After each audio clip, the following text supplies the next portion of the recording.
दोस्तों, आज हम बात करेंगे एक ऐसी कोरियन फिल्म की जिसने पूरी दुनिया को हिलाकर रख दिया। ऑस्कर अवार्ड, गोल्डन ग्लोब और न जाने कितने अवार्ड जीतने वाली ये फिल्म दिखाती है कि अमीरी गरीबी की खाई कितनी गहरी हो सकती है और जब ये खाई भरने की कोशिश होती है तो नतीजा कितना खतरनाक निकल सकता है। तो चलिए शुरू करते हैं, लेकिन याद रखना यहाँ हर सीन में ट्विस्ट है। कहानी शुरू होती है किम फैमिली से। किम कीटेक पिता, चुंगसुक माँ, कीवू बेटा और कीजंग बेटी।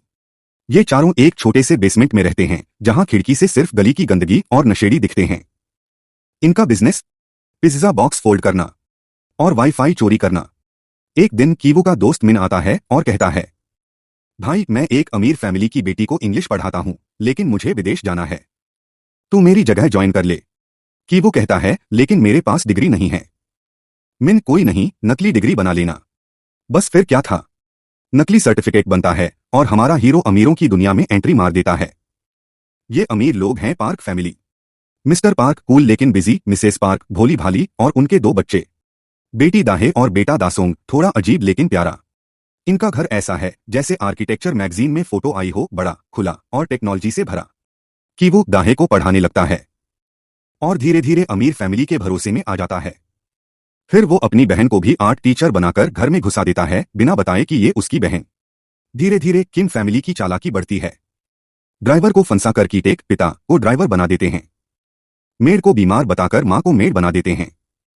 अब पूरा पार्क फैमिली हाउस किम फैमिली के कब्जे में है, लेकिन बिना अमीरों को पता चले। एक दिन पार्क फैमिली पिकनिक पर जाती है। किम फैमिली मस्त होकर उनके घर में पार्टी करती है, महंगी वाइन, खाना, मजे। तभी डोरबेल बजती है। दरवाजा खोलते हैं तो सामने खड़ी है पुरानी मेड जिसे उन्होंने निकाल दिया था। वो कहती है, मुझे बस अंदर जाने दो, कुछ जरूरी लेना है। वो नीचे बेसमेंट में जाती है और एक बड़ा राज खोल देती है।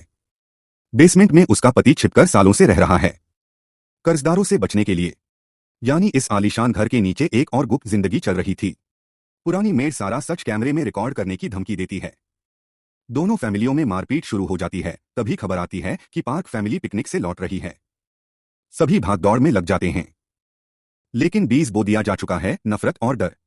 अगले दिन पार्क फैमिली के घर में बेटे का बर्थडे पार्टी होता है। सब कुछ नॉर्मल लग रहा होता है, लेकिन बेसमेंट वाला पति गुस्से में बाहर आता है और हमला कर देता है। पार्टी का माहौल खून और चीखों में बदल जाता है। अराजकता में कीटेक मिस्टर पार्क को चाकू मार देता है क्योंकि उसे एहसास होता है कि अमीर लोग उन्हें कभी इंसान की तरह नहीं देखेंगे। कीटेक बेसमेंट में छुप जाता है, सालों तक वहीं रहता है। कि वो बेटा सपने देखता है कि वो इतना अमीर बनेगा कि इस घर को खरीद ले और अपने पिता को बाहर निकाले। लेकिन फिल्म हमें एक कड़वा सच दिखाती है, ये सपना शायद कभी पूरा नहीं होगा, क्योंकि गरीबी से बाहर निकलने का रास्ता उतना आसान नहीं है जितना लगता है।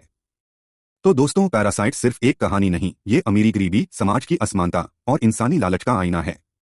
आपको क्या लगता है, अगर किम फैमिली इतनी चालाकी ना करती तो क्या उनकी जिंदगी बदल सकती थी? Subscribe, please.